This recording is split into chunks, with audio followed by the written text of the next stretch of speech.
बिस्मिल्लाहिर्रहमानिर्रहीम। अस्सलाम वालेकुम नाज़रीन कराम, इस्टेब्लिशमेंट यानी आपको पता ही कि इस्टेब्लिशमेंट को किसको कहते हैं और कौन चला रहा है, उसकी तरफ से एक बहुत बड़ी धमकी आई है जजेस के लिए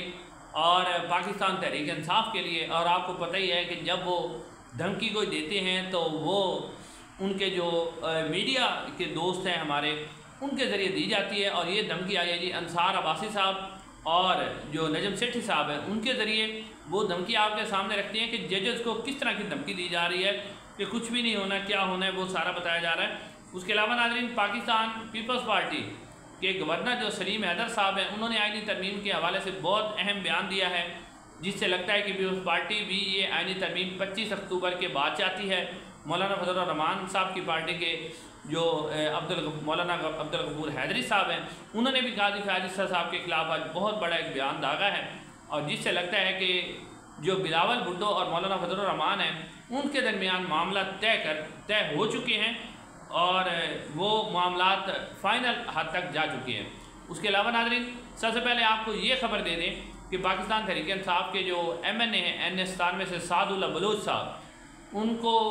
जो दोबारा गिनती पर इलेक्शन कमीशन ने हराया था, फिर उन्होंने हाई कोर्ट में चैलेंज किया जहाँ से वो बहाल हुए। फिर सुप्रीम कोर्ट में 2 रुकनी बेंच ने भी जस्टिस अमीनुद्दीन खान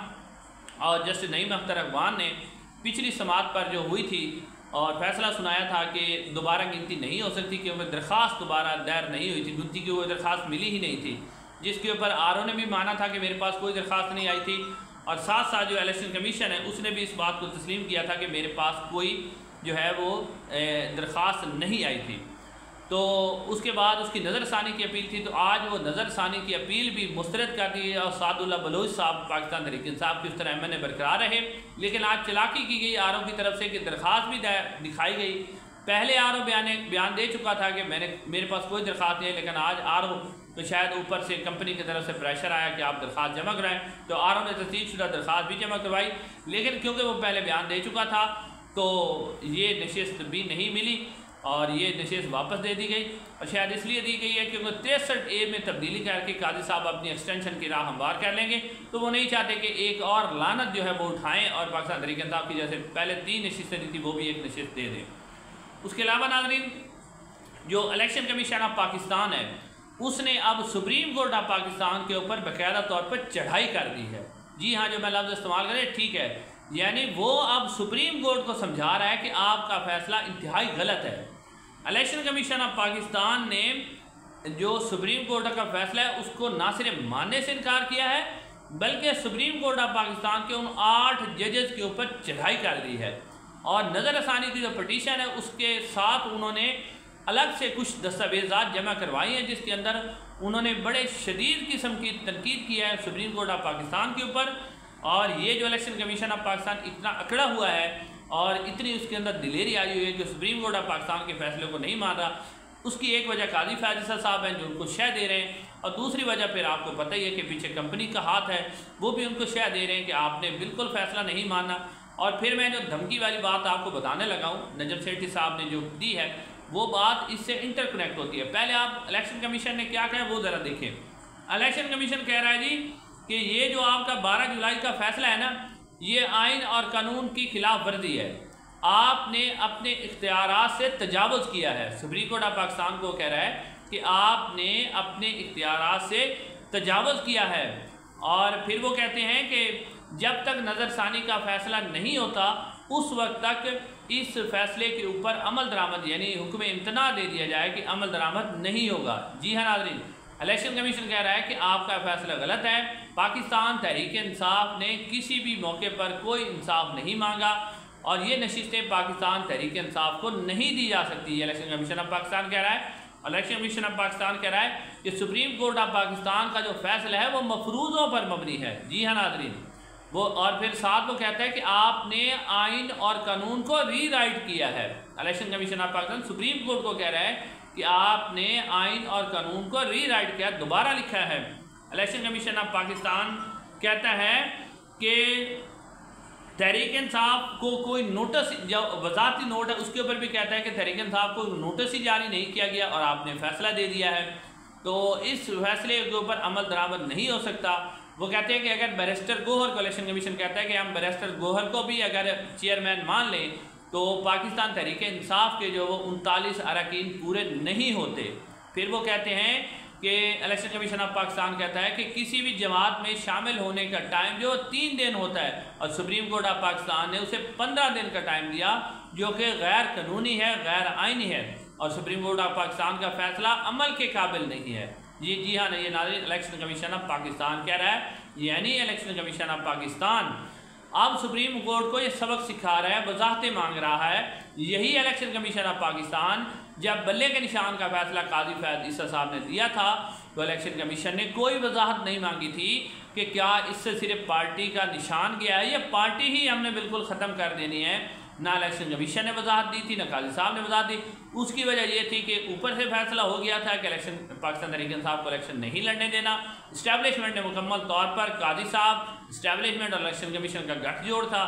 तो आज इलेक्शन कमीशन ऑफ पाकिस्तान आइन और कानून की खिलाफ वर्जी करते हुए काजी फैज़ ईसा साहब और इस्टेब्लिशमेंट की शय से वो सुप्रीम कोर्ट के बाकायदा तौर पर खड़ा हो गया सामने और काजी फैज़ ईसा साहब अपने ही इदारे को बेतौकीर करवा रहे हैं और अपनी भी जो उनके साथ जिल्लत दूनत के ऊपर हुई है, शायद अब उस जिल्लत का वो बदला लेने की कोशिश कर रहे हैं या फिर इस्टेब्लिशमेंट जो है वो भी अब ये बता रही है कि जनाब अब हम इसके ऊपर फैसला जो नहीं मानेंगे। लेकिन अब ये 8 जो जजेज़ हैं उनको ये फुल टास्क मिली है, अब देखते हैं कि वो उसको कितना दूर फेंकते हैं, ये तो अब आने वाला वक्त ही बताएगा। अब नाज़रीन आते हैं उस धमकी की तरफ जो कि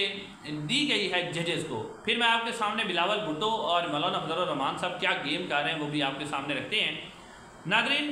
नजम सेठी साहब और जो अंसार अब्बासी साहब हैं, पहले तो नजम सेठी साहब ने भी कहा कि जी ऊपर से आर्डर आ गया है कि सुप्रीम कोर्ट का चीफ जस्टिस कोई भी बन जाए, जस्टिस मंसूर अली शाह हो या कोई भी हो, तो जनाब ये निज़ाम चलता रहेगा, इस निज़ाम को किसी किस्म का कोई ख़तरा नहीं, ऊपर से फैसला हो चुका है। और वो कहते हैं कि अंसार अब्बासी साहब भी और वो दोनों का मैं खुलासा आपको बता रहा हूँ, कह रहे हैं कि जी ऊपर से फैसला हो गया, जजेस को बता दिया गया है कि निज़ाम इसी तरह ही चलेगा, इसको कोई डिरेल नहीं कर सकता, हमने यही हुकूमत चलानी है, इसको कोई ख़त्म नहीं कर सकता। और वो कहते हैं कि जजेस जो हैं या तो वो इनके आगे यानी वो ताकतवर शख्सियत का नाम लेते हैं, कहते हैं कि जजेस या तो ये जो मंसूर अली शाह हैं या कोई भी हैं वो इनके सामने सरेंडर कर जाएंगे, और अगर वो सरेंडर नहीं करते तो फिर बहुत से ऐसे जज होंगे जिन्हें इस्तीफ़ा दे के घर जाना पड़ेगा। यानी अब बाकायदा तौर पर खुलेआम तरीके से जजों को डराया जा रहा है, धमकाया जा रहा है कि जी आप कुछ नहीं कर सकते। हालांकि ये इनकी खाम ख्याली है, अब ये सिर्फ डरा धमका के अपने आप को तसल्ली दे रहे हैं। ये जो 8 जजेस ने 12 जुलाई का फैसला दिया था, इसके ऊपर भी इस्टेब्लिशमेंट का बहुत ज़्यादा प्रेशर था। जब उस वक्त उन्हें नहीं झुका सके ना, तो अब भी नहीं झुका सके। सिर्फ मफरूज़ों पर ऐसे डराया जा रहा है, धमकियाँ दी जा रही हैं, बेखैर आप खुल के धमकियाँ दी जा रही हैं कि जी आप तैयार हो जाएँ, आप कुछ नहीं कर सकते वरना आपको इस्तीफ़ा देना पड़ेगा। अब नाज़रीन सबसे पहले मैं आपके सामने जो मौलाना कपूर हैदरी साहब हैं उनका एक बयान मैं आपके सामने रखता हूँ ताकि आपको अंदाज़ा हो कि इस वक्त जो मखसूस नशिस्तों के जो समात है और जो आइनी तरमीम होनी है उसके अंदर इस वक्त JUIF क्या खड़ी क्या चाहती है और फिर बिलावल भुट्टो और पीपल्स पार्टी क्या चाहती है, वो भी दोनों मैं बयान आपके सामने रखता हूँ ताकि आपको अंदाज़ा हो कि पीपल्स पार्टी और मौलाना फजलुर रहमान के दरमियान जो मुज़ाकरात हो रहे हैं उनमें एक बात तय हो चुकी है। नाज़रीन JUIF के जो मौलाना अब्दुल गफूर हैदरी हैं वो कहते हैं कि काजी फैज़ ईसा साहब ने मुबारक सानी केस में जो फैसला दिया था वो दानिस्ता तौर पर दिया था, यानी जानबूझकर उन्होंने दिया था कि कादियानियों को उन्होंने कहा था कि जी हर अपनी जो वो किताब है वो भी छाप सकते हैं, अपने मज़हब की तबलीग भी कर सकते हैं और सब कुछ कर सकते हैं। तो उन्होंने कहा था कि तमाम मुसलमानों के दिल की आज़ारी हुई, कौम का दबाव बढ़ा तो फिर उन्होंने फैसला वापस लिया, ऐसे शख्स को हम कैसे सपोर्ट करेंगे। ये कहते हैं जी मौलाना अब्दुल गफूर हैदरी के काजी साहब ने बाकायदा तौर पर कादियानियों को और साथ ही इस्टेब्लिशमेंट के कहने पर भी फैसला दिया होगा, क्योंकि इस्टेब्लिशमेंट इस वक्त इसराइल को भी तस्लीम करना चाहती है,